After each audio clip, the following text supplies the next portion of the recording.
Hi, and welcome to Flavorpill Sessions. My name's Leia, and we are thrilled to be here at Flavorpill HQ in Soho in New York City, and to welcome Bat for Lashes. If you have questions as we go through this, please type them in, and I will be reading them out, and the band will answer as many as they feel comfortable answering, so not too risque, guys. But yeah, we're going to start off with a song, so without further ado. Thank you. This is All Your Gold.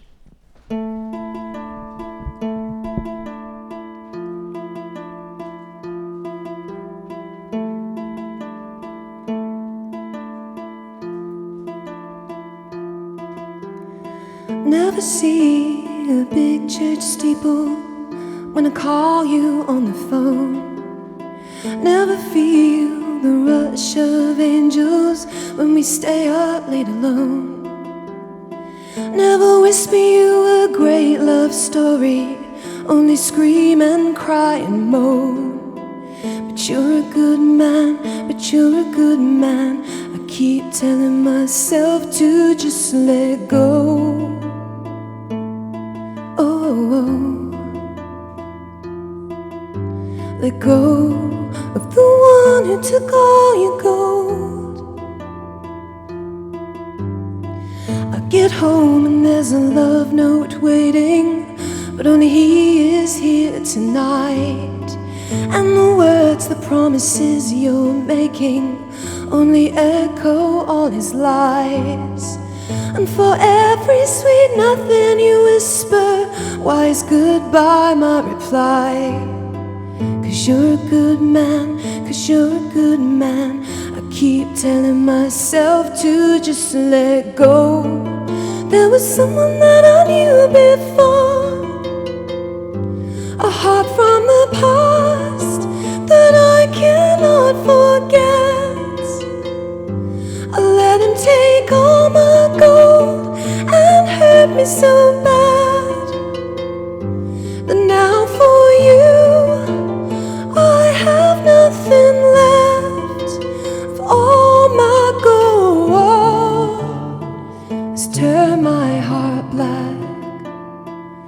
Am I ever gonna let him go? Get my gold back.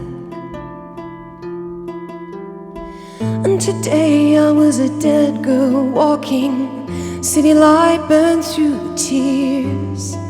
Heard you say my name and get to talking about the love and all the fear. And you saw all the pain I was holding, and yet still you hold me near. 'Cause you're a good man, 'cause you're a good man. I keep telling myself to just let go. There was someone that I knew before, a heart from the past that I cannot forget. I let him take all my gold and hurt me so bad. But now for you, I have nothing left. 'Cause there was someone that I knew before, a heart from the past that I cannot forget. I let him take all my gold and hurt me so bad. But now for you, I have nothing left of all my gold.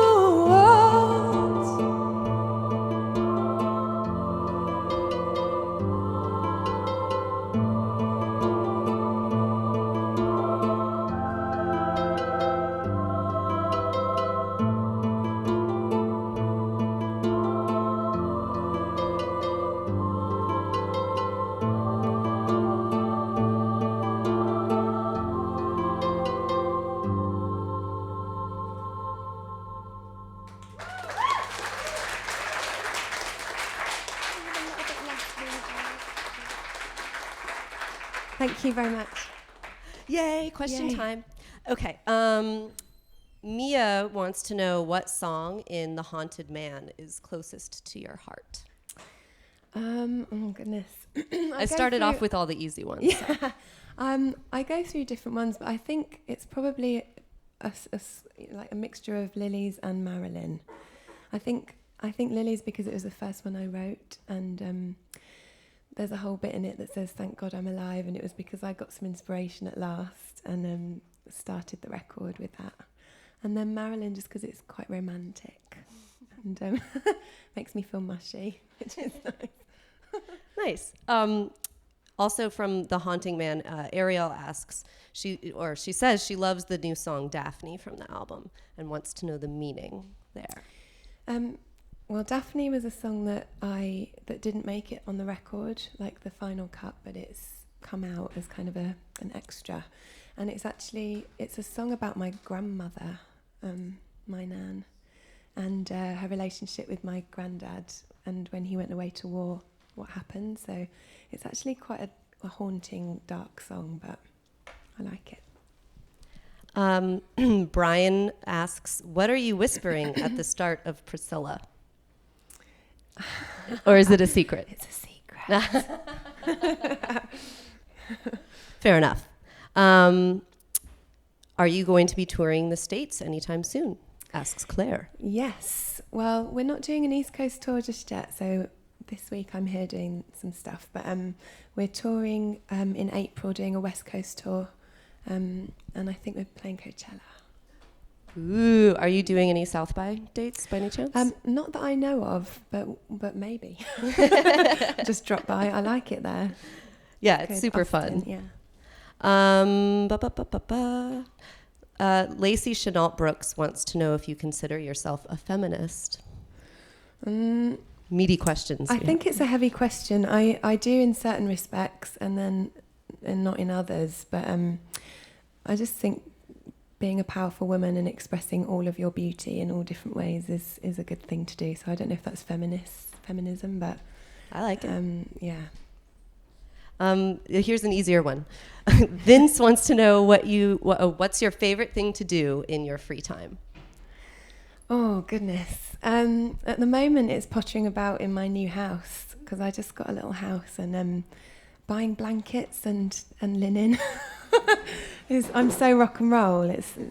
But yeah, very domestic of you. Soft furnishings is my favourite thing to do. No, I mean, IKEA is awesome. I hear you. It's cool. What was your most memorable moment for you in recording The Haunting Man? Are there any funny stories from the recording process?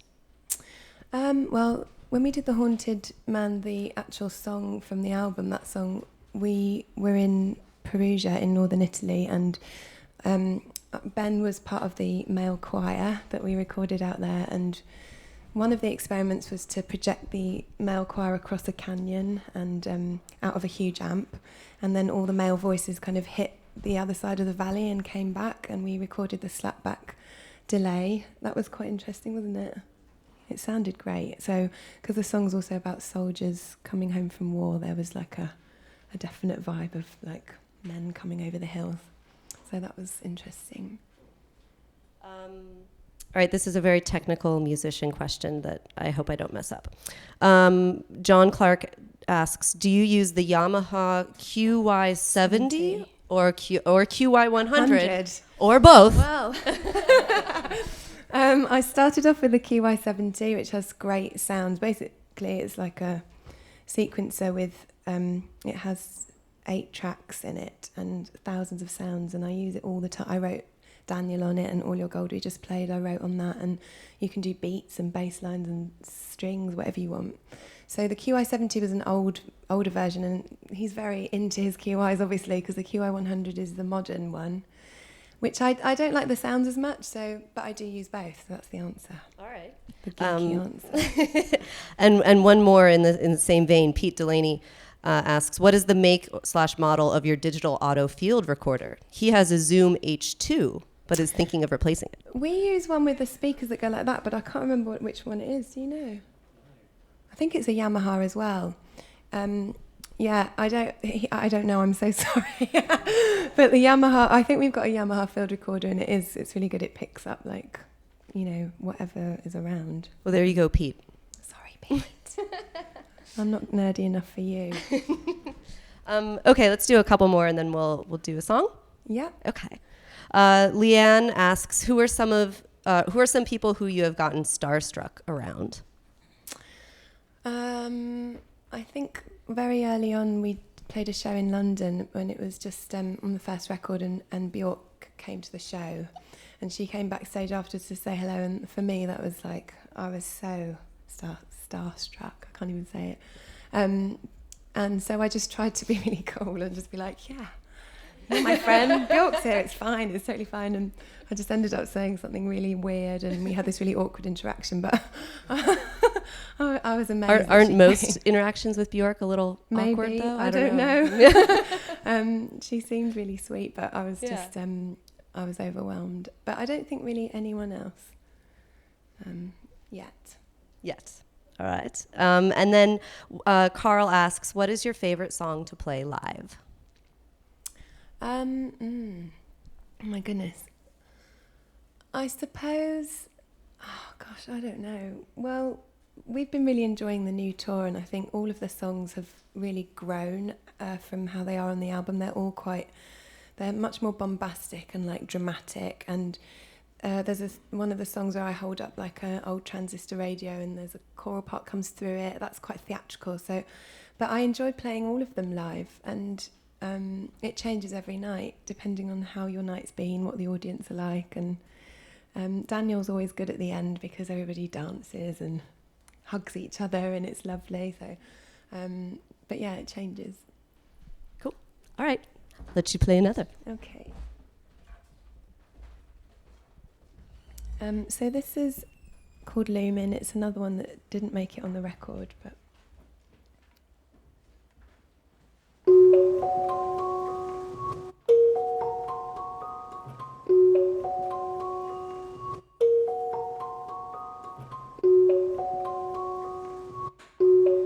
She did curl up in the coat of a sleeping man.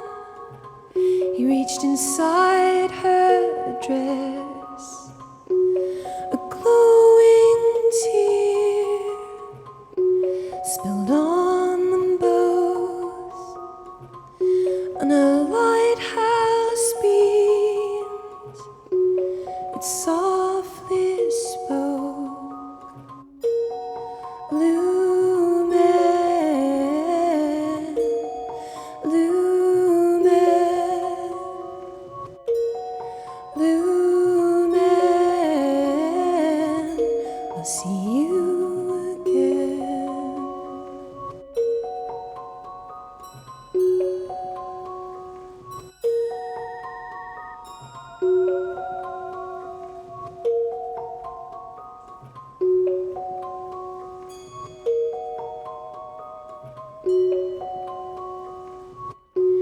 Toasted to life, swim in the lake and fall down drunk and roll around, laugh out all the hurts and see them both throughout the night, clean out the ghosts. Lumen, lumen, lumen, I'll see you again.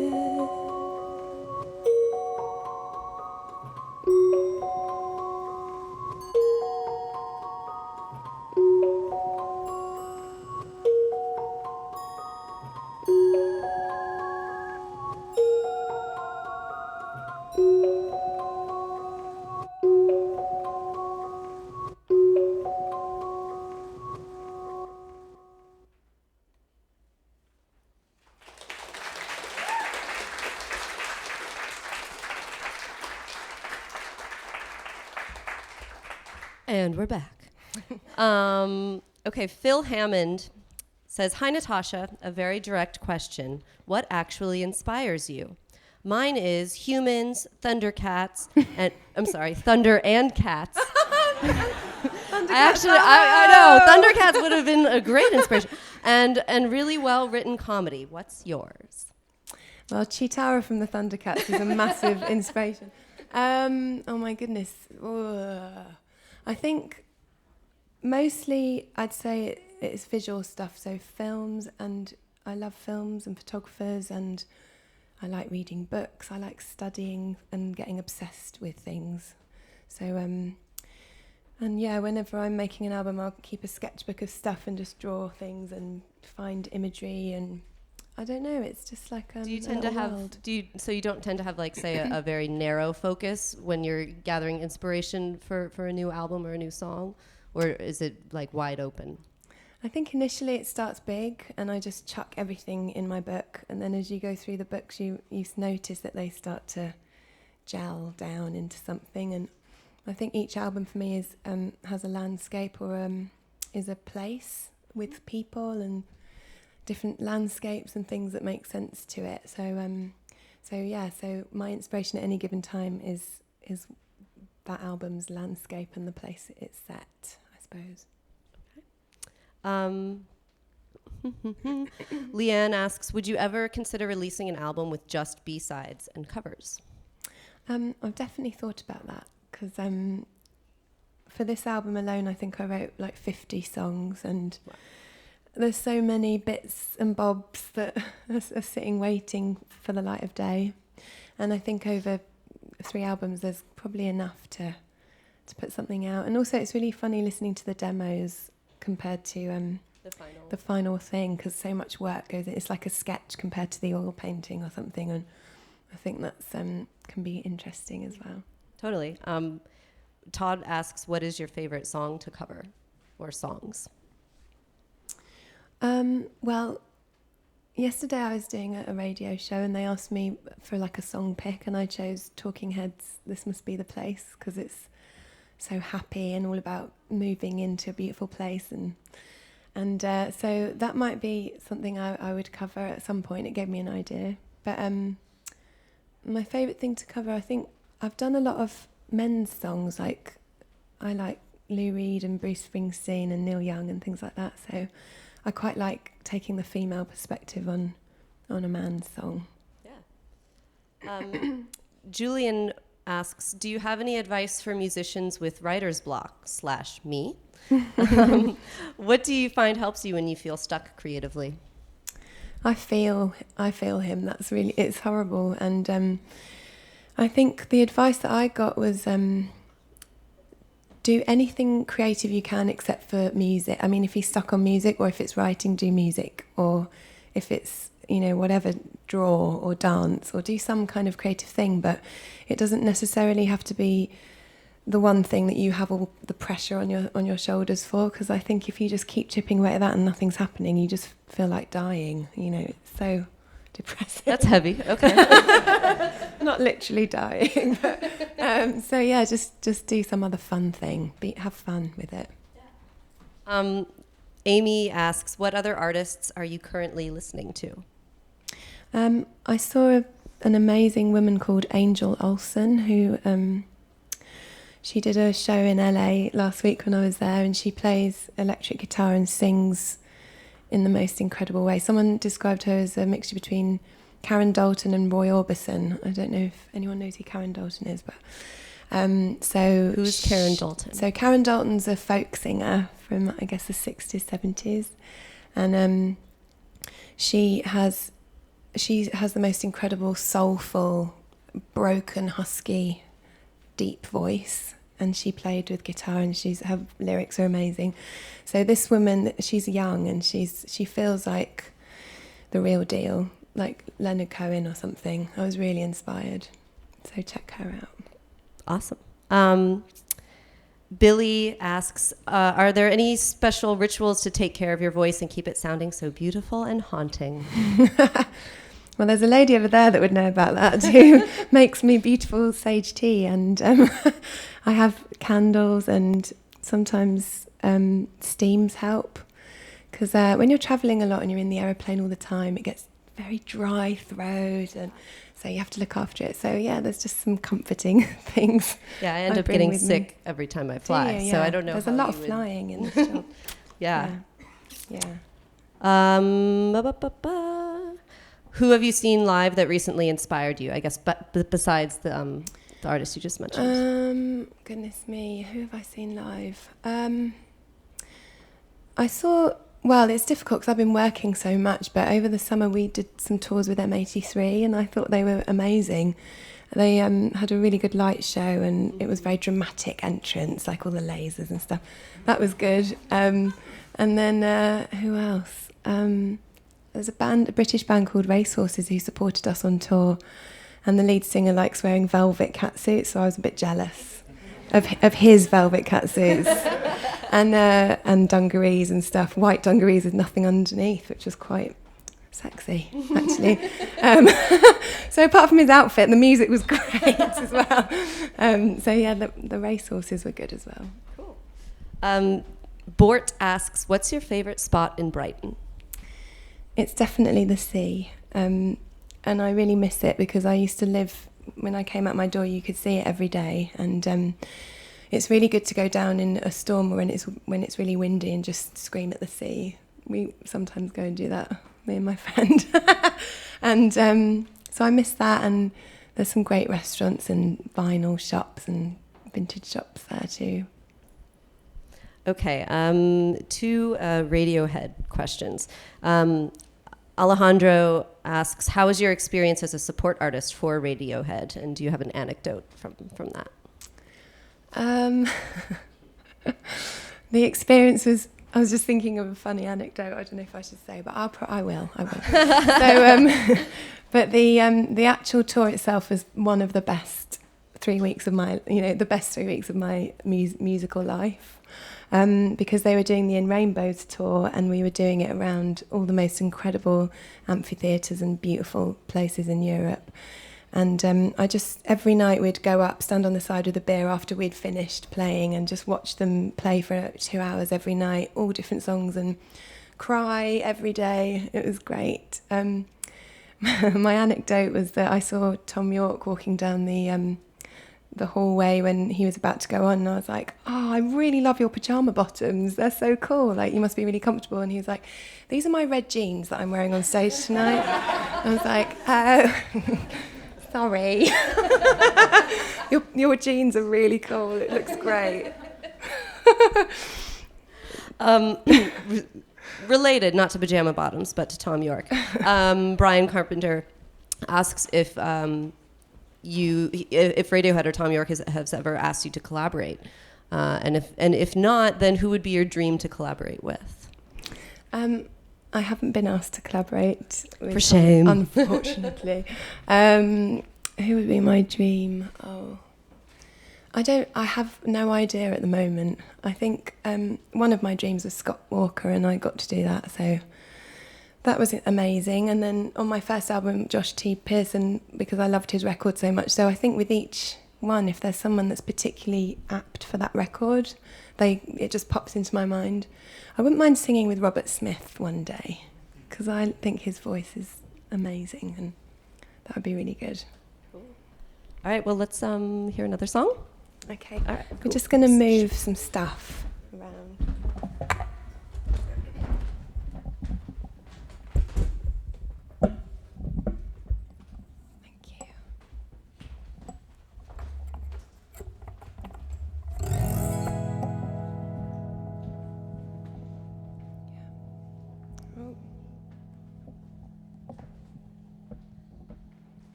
So this is Lilies.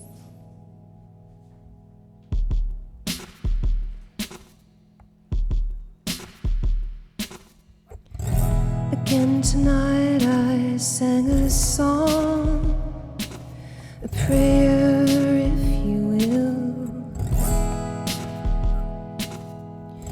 fell to the floor on blackened knees, and all the trees fell still. Press my hands between my thighs and poured the thistle milk. Begged the thunderbolts to strike and mark me as alive.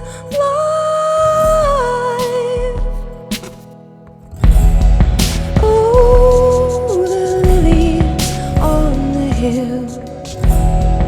Oh, the lilies on the hill. Oh, the lilies on the hill. Scented nights. And in the second before sleep, and in the seconds before sleep, did I believe what I did see? Did I believe what came to me? Appeared the figure of a man waving upon the hill. To the window I ran and saw what he had sent. Children of a private world, to be conceived in milk. 100 marching to my door, oh, bringing dreams to drink. Thank God I'm alive. Thank God I'm alive.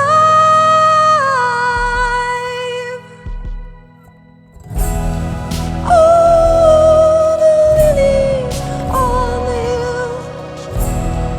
Oh, the lilies on the hill.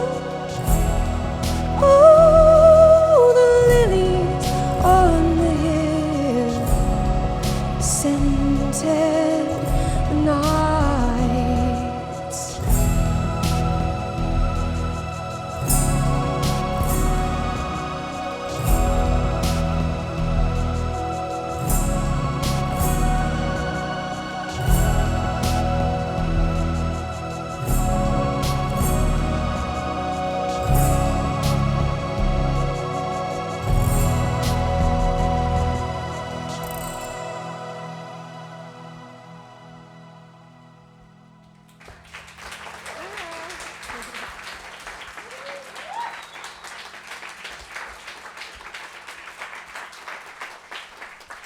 Could I ask for a tiny bit less reverb on my vocal? Just a little touch less, thank you. All right. La la la la la. Oh, this one's appropriate. Okay. Christian says, Lilies being my favorite song from the new album, I wonder what influences of yours had an impact on this song. It was actually, for that one, I think it was, I was at home in my lounge on the sofa with this on my shoulder, on my lap. And imagine playing that on your shoulder. But anyway, and I was watching a film called Ryan's Daughter, which is like an old 70s, I think it's Peter Lean, or maybe it's David Lean, I get confused. He's an English director, and he'd made this film set in Ireland on the coast. And it's a very kind of romantic story of a woman who has an affair with a soldier that's come back from war. And I watched the film, and there's a bit where she runs outside and all these lilies are swaying really fast in the wind, and all the pollen hits her skirts, and she's looking up at the hill and she sees the shadow of the man she loves, and it's this triumphant moment. So I kind of put the mute button on and I just wrote Lilies there. In about 20 minutes it just came out, and got my little notepad, and it was just with that in the background, and it just happened. It was inspiring. So films in general, do you find a lot of inspiration from them? I do, yeah. I really do. I think at university I studied film with music and, music with visual art. So I made a lot of films and I did photography and lots of drawing. And I think when I was little, I always thought I'd be a painter. I didn't realise I was going to do music. So it makes sense, yeah. That's actually the next question. So if you weren't a musician, what kind of occupation or career do you envision yourself having? Well, I'd love to be a really good painter. I think that would be a great life. It's a life of struggle, but it's a good good artist's life to live, I think. Live in Paris somewhere, painting. I was a nursery school teacher for 3 years and I loved that job. So I got my qualification in that, so I could definitely go back and hang out with the kids some more because I love them so much. They're so cute and inspiring as well. They're funny. Corey asks, what do you miss most about home when you're on the road? I miss my bed and I miss cups of English tea with milk that you can't get in Europe. I miss my friends and family and just having time and space. It's very busy and there's lots of people all the time and it's great, but I think naturally I'm quite shy or introverted sometimes, and so I miss that a bit. And that relates to the next question. Do you ever get stage fright? Yes. Before a show is always the worst, and I don't realise it, but I think I just go quite quiet because you have to kind of gather all your energy together and then you go out and expend a lot of energy and you're communicating to lots of people and they're communicating with you. So when I played the Sydney Opera House in Australia for 2 nights last year or the year before. What's the capacity there? That's pretty large. It's big. Yeah. It was really big.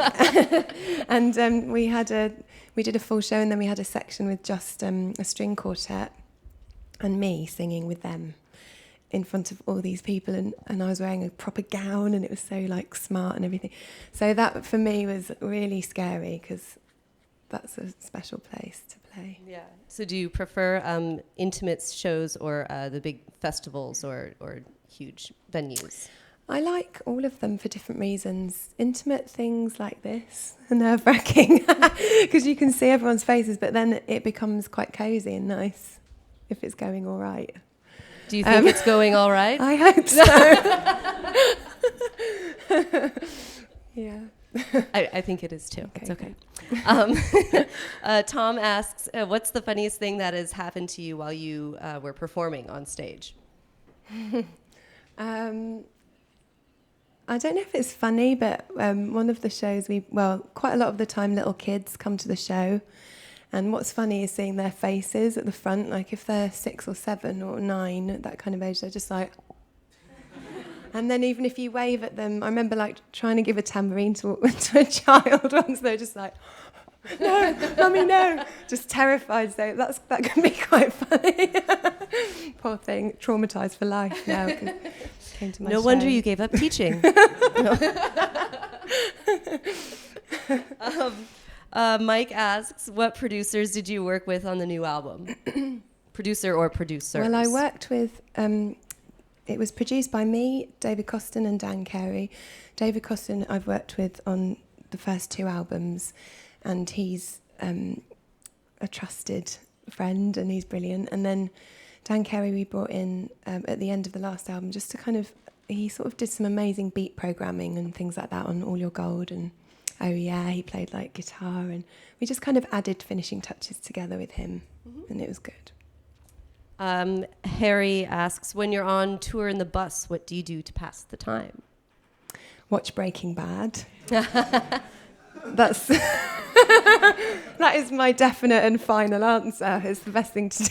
Have you seen all of Downton Abbey? No. My mum's really into that, and she keeps trying to persuade. I think she actually bought me the box set for Christmas. I'm like, Mum, I'll try, but there's still more Breaking Bad to go. Breaking Bad's more your scene. And toast and cups of tea up in the lounge in the bus. That's really nice as well. When you How finish big is the show. bus? Well, it sounds big, but there's 14 people sleeping in something about that big. Yeah. So. It's not really that large. It's not then. that big. What's your favorite part of performing for a live audience? I think it's when I lose myself in the music. Hopefully I do that every night, and there's bits where the drummer and I kind of have a dance off, and I love that bit because he plays something different every night, and so I get surprised by him, and I love to be surprised, and the audience are like, ah! And we all have a bit of a dance at the end, so that's one of my favourite things. Ben asks, what is your guilty pleasure? I have so many, but does he mean musically? Oh, well, let's do both. Let's say your musical guilty pleasure. I know you're a secret believer. I'm a believer. Let's do a musical Justin one. Bieber, yes, for sure. A musical one, Posters and then of him another all one. over my house. I think my musical guilty pleasure would have to be like Heart, or like really cheesy 80s girl songs that you sing in the mirror with your hairbrush, because everyone needs that pleasure in life, don't they? And guilty pleasure in real life, I don't know, it would just probably have to be the occasional cocktail of fury. Just go and have a lot in one night and then it's okay for another month or so. Just get it all done in I'm one not night. allowed to drink that much on tour, so you get into trouble. So yeah, sometimes. Do you want to share any of those stories? I'm just saying Amsterdam, end of last tour, that's all I'm going to say. People will know. Some people will know what I'm talking about. Okay, something much more PG rated. Florence asks, what is your favorite kind of pie? Apple and blackberry. Combined pie. or combined separate? with cold cream. Yes. Or if we're going savoury, I make a mean chicken and leek pie, which I like to cut out little pastry shapes and put them on the top. Adorable. That's fun. My domestic side. Yeah, exactly.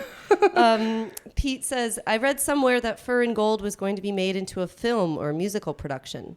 Is there any truth in this? And if so, how's the project going? We were approached by a production company in LA to make a musical of Fur and Gold, which I was really excited about because it sounded like a children's musical, a bit like Neverending Story. We sort of had that concept. But unfortunately, films cost about $8 million to make, or I don't know how much it is. But try 80 probably. Yeah, a lot. And I think Fur and Gold wasn't number one in America for 20 weeks, unfortunately.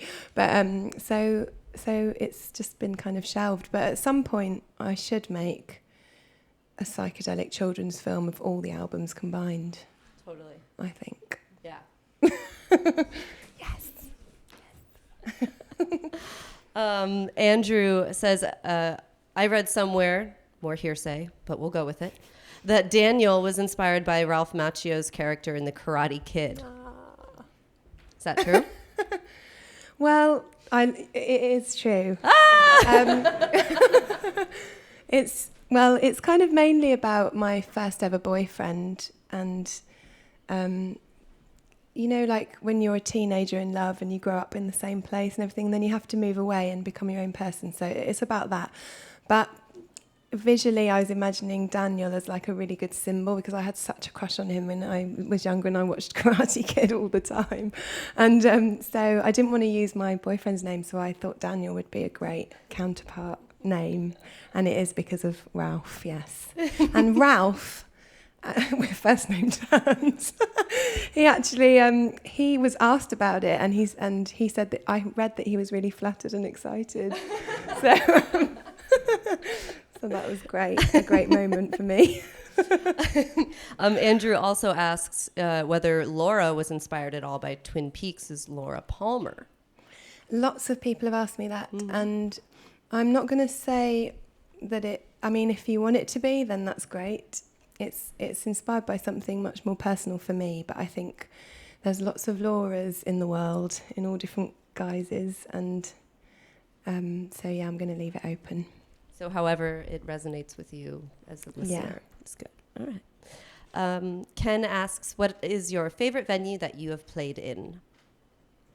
I think it's when we played with Radiohead, we played in Nîmes, this amphitheatre in Nîmes in France. And when you go up to the stage, you walk through the bit where I think like Christians killed the lions, or that whole thing happened there. And as you're walking through, and matadors fought bulls, like over the time so much stuff had happened in that place. So as you're walking through the corridor to go up to the stairs and you hear the crowd, it's like being in Gladiator or something. And that was one of my favourite venues. It was great. Lauren asks, how did you come up with the album art for The Haunted Man? Well, I was a fan of a book of Ryan McGinley's I saw, and looked through some of the pages and saw this particular picture of a woman with a wolf. She was naked with a wolf around her neck, and she was covered in like scratches, and it was like really raw and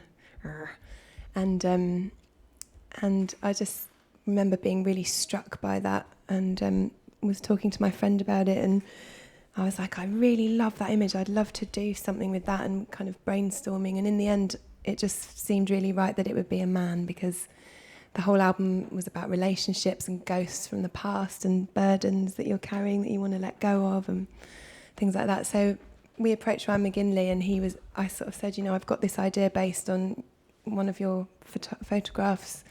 Would you be up for not using animals but a man? He was like, yes, of course I would. So we found someone and we did that shoot. So you're really holding him. That's not trick photography. Was he heavy? I was doing press-ups for like 3 weeks beforehand, and he was really heavy, and he was still like a little bit shorter than me and really skinny. But I think he was like my body weight. So I was holding my body weight for like 4 or 5 hours, up and down, and he kept getting me to pick him up and then lower myself down and put him on the floor. So my thighs by the end was just like, oh, it's like doing squats over and over again. It was doing 10 million squats in the space of a few hours.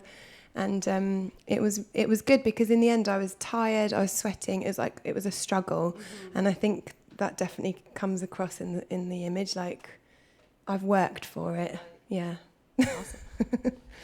Awesome. What is one place in the world that you have not yet been to but you'd like to see, or perhaps one venue you'd love to perform in that you haven't had the chance to? I'd love to play in some more unusual places like India or Morocco, or I don't know, just Japan. I haven't been to, because obviously you play a lot of the same cities which become really familiar, and that's nice, but I think something really exotic.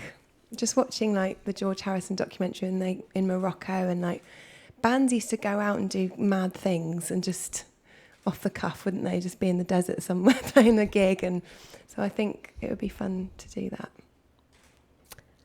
Brian asks, what is your favorite word? Gosh, I don't know. That's a really hard question. What's my favorite word? That's like some inside the actor's studio discombobulated is a good one. It's fun. It always sounds. I like is it onomatopoeic words? Ones that is that the right word? Yeah, word that sounds like it's what it is. Right. It sounds like what it is. Yes. Mm-hmm. Okay. What's your favorite music video that you've made so far? I have a soft spot for the What's a Girl to Do video with the bikes, just because it was the first video I did that felt like I was in my own brain, and I just remember being in it, and I'd been drawing like people with animal heads and antlers and stuff, and I'd been drawing forests and trees, and there were Halloween kids, there was cars on fire, and I felt like I was in a David Lynch film, but like for real. And it was just the most brilliant experience. I was so happy with that video. Although we shot it for I think it took 22 hours to shoot it, and then they sent the film off and it was corrupt. And it didn't develop. So did you have to reshoot reshoot to go back and do it again? Oh my God.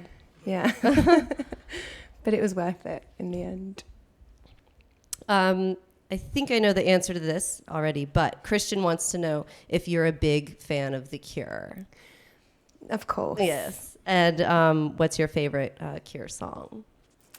I think Disintegration off the album Disintegration is one of my favourites. It's just really long and instrumental for a long time, and it's like the sound of driving down a highway really fast. It's really dark and romantic, and yeah, and that whole album actually is great.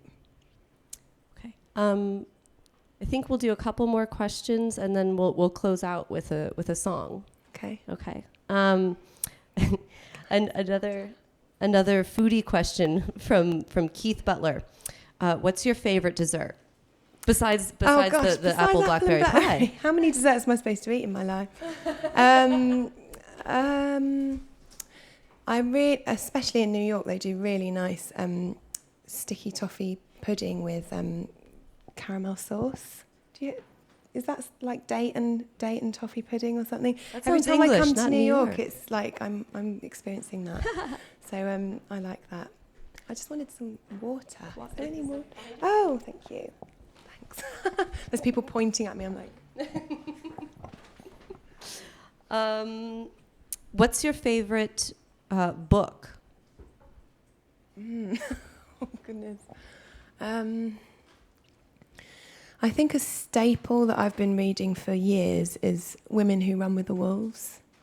It's a really thick book, and it's basically loads of folklore and fairy tales from all over the world that have been passed down through spoken word. Oral tradition. The oral tradition, yeah. And the woman who wrote the book, she gives you all these beautiful stories, and then after each one there's like a Jungian kind of psychoanalysis of the story and what the metaphor of that story is. So it's for different stages in life, and so I feel as I go through it, things make more sense at different times. It's a great book. Jen wants to know if your alter ego Pearl is back, because we kind of see her on the video for a while. Lots of people have told me that this is what's been happening, but unbeknownst to you, it could be an element of Pearl. I don't know, but I just like wearing blonde wigs. I really like it, and I think filmically, cinematically, a woman in a blonde wig with fake eyelashes is something to behold. So it's in the tradition of a lot of those kind of visual things that I love, but there are different counterparts to me, so I don't know if it's a Pearl. But you just like wigs. Yeah, I do. It's simple, guys. I like wigs. What's your cat's name? Doug wants to know. Thank you. My cat's name is Mopsy. Moxie? Mopsy. Oh, Mopsy. Okay, and why? Because she's a big moppy ball of hair. I mop the floor with her sometimes. Great question, Doug. Sorry, Doug. And then what are you looking forward to most in the next few months? Like, what's up next? I guess you have the West Coast tour in the spring. Anything else? I'm really looking forward to that because I love the California tours because they're sunny when England's not. And what else am I looking forward to? I'm just looking forward to being able to play this album as much as possible and get it out there. And I worked for 3 years on it, and now I'm just like, I just want to communicate that. So anything that comes, really, I'm up for it. Awesome. Well, thank you so much for joining us. Thank you. The Haunting Man. Thank you. Incredible album. Thank you. Out now. And yeah, thanks for tuning in. We're going to close out with one more song. Thank you. Cheers, guys.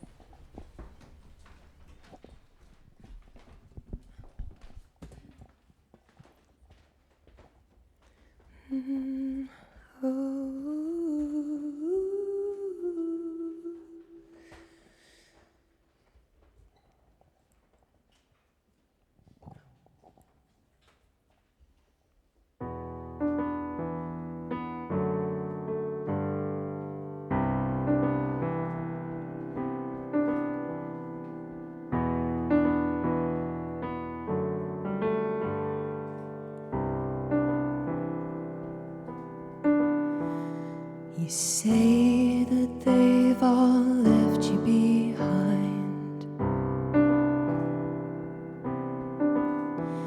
Your heart broke when the party died. Drape your arms around me and softly say, can we dance upon the tables again?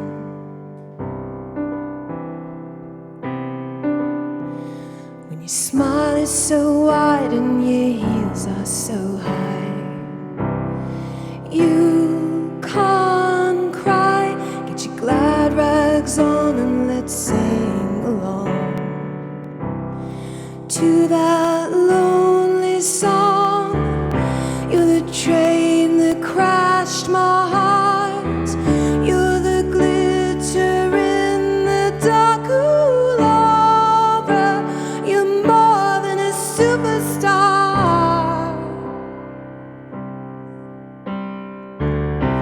And in this horror show, I've got to let you know, Laura, you're more than a superstar.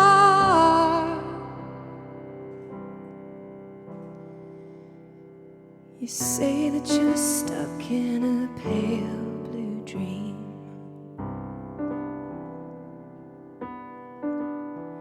and your tears feel hot on my bed sheets. Drape your arms around me and softly say, can we dance upon the tables again?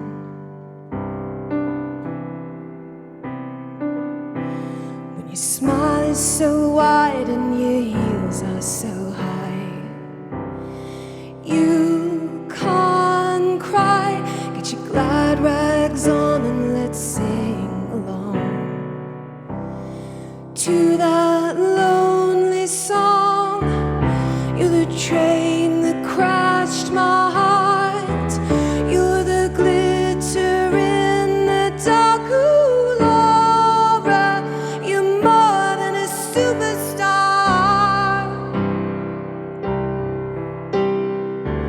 You'll be famous for longer than them. Your name is tattooed on every boy's skin. Ooh, Laura, you're more than a superstar.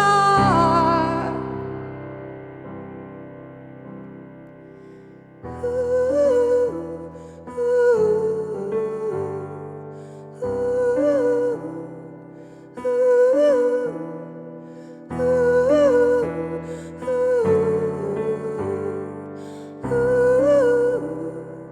ooh, you're the train that crashed my heart.